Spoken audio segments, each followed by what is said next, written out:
Good morning. 13 October is the International Day for Disaster Risk Reduction.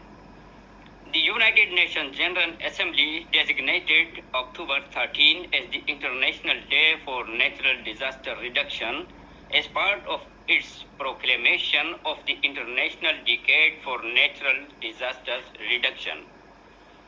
International Day for Disaster Risk Reduction is observed on October 13 every year.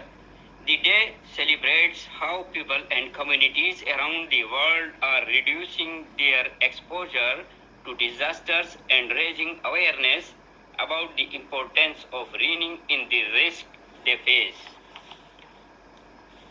The theme for the 2021 edition is International Cooperation for Developing Countries to Reduce Disaster Risk and Disaster Losses.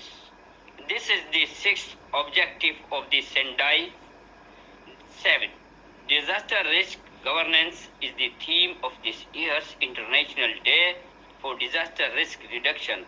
On 13th October, in a year when great numbers of people have died and fallen ill because of the Covid-19 pandemic, this year's International Day for Disaster Risk Reduction is all about governance. May Almighty save all of us against all natural disasters. Amen. Goodbye.